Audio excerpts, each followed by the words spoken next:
정부가 파격적인 주택시장 규제 완화를 발표한 가운데 둔촌주공이 올해 증권업계 부동산 프로젝트 파이낸싱 PF 자산유 동아기업 화음 리스크의 첫 시험대가 될 것이라는 전망이 나오고 있습니다. 정부의 이번 부동산 규제 완화 대책이 사실상 둔촌주공 살리기가 아니냐는 말이 나올 정도로 둔촌주공의 혜택이 집중되만 쉬어 둔촌에도 호재로 작용할지 주목됩니다. 당장 84제곱미터 당첨자들도 중도금 대출을 받을 수 있는 데다 설령 무슨 이슈 좀 물량이 나오더라도 거주지, 주택 보유 등 각종 규제가 사라지면서 자금 여력이 있는 유주택자들이 매입할 기회가 생겼습니다.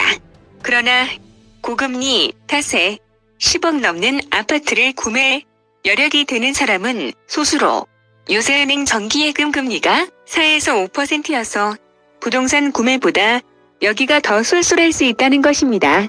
또한 계속 오르는 고금리에 대한 우려가 높고 집값 하락세 역시 꺼림칙한 상황에서 이미 지난해 집값이 30에서 50%가량 빠졌는데 올해 더 떨어질 것으로 예상되고 있어 이와 같은 정부의 규제 완화에도 둔촌 주공 계약률이 시장 기대에 못 미친다면 지난해 레고랜드 사태처럼 자금시장 경색으로 또 이어질 가능성도 있습니다. 한편 윤석열 대통령이 직접 미분양 주택 정부 매입 검토를 지시하면서 정부가 과거 이명박 정부와 같이 수조원 규모의 대규모 세금 투입에 나설 것이라는 전망이 나오고 있습니다.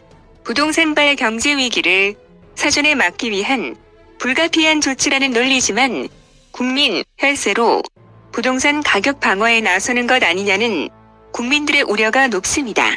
정책 현실성을 따져보니 정부가 미분양 주택을 매입할 기금은 충분히 보유하고 있지만 만약 전체 미분양 주택을 사들일 경우 전체 기금 47조 원 중에 27조 원 이상을 쏟아부어야 하는 등 재정에 부담이 되는 상황입니다. 정부가 시장에 개입해 소비자들이 구매하지 않은 악성 재고를 높은 분양가에 혈세로 처리한다는 비판도 만만치 않습니다. 이명박 정부 시절인 2008년 글로벌 금융위기 여파 등으로 미분양 주택이 무려 16만 5천 가구까지 증가하자 당시 정부는 각종 규제 완화와 함께 2010년 총 5조 원에 달하는 자금을 투입해 약 4만 가구의 미분양 물량을 해소한 바 있습니다.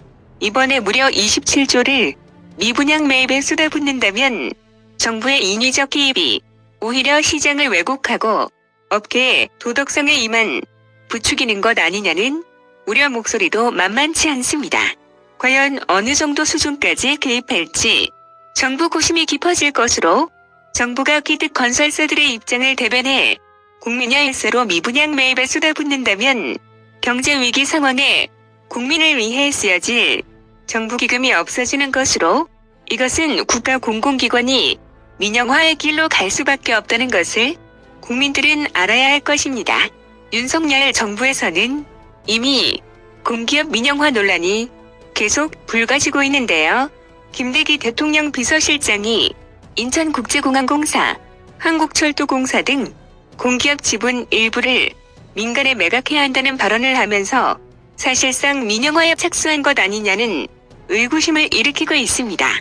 공공기관 선진화를 내걸고 공기업 민영화를 추진한 이명박 정부 이후 10여 년 만의 일입니다.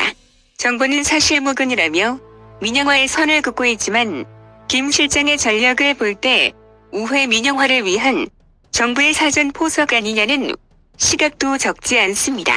정부가 둔촌 주공을 고분양가의 모든 규제를 풀면서 국민들에게 팔아넘기려 하고 있고 벌써부터 미분양 매입과 공공기관 민영화설까지 돌고 있어 과연 경제 위기에 정부가 국민이 아닌 기득권을 대변하는 게 아니냐는 우려가 깊어지는 현실입니다. 문제는 이러한 규제 완화에도 둔촌 주공이 분양이 완판되지 않는다면 그보도 못한 대부분의 서울 수도권 아파트에 충격의 판은 매우 클 것입니다. 정부의 전폭적인 규제 완화에도 아파트 실거래, 매도 물량이 줄지 않고 오히려 늘고 있습니다. 금리가 잡히지 않고 아파트가 정점에 도달했다는 인식이 없는 이상 적극적으로 매입할 수요는 많지 않을 것입니다. 정부가 집사라고 나팔볼 때는 집 사는 시기가 아니고 시장에 선열이 낭자할 때가 집 사는 시기인 것을 명심하고 속지 마셔야 할 것입니다.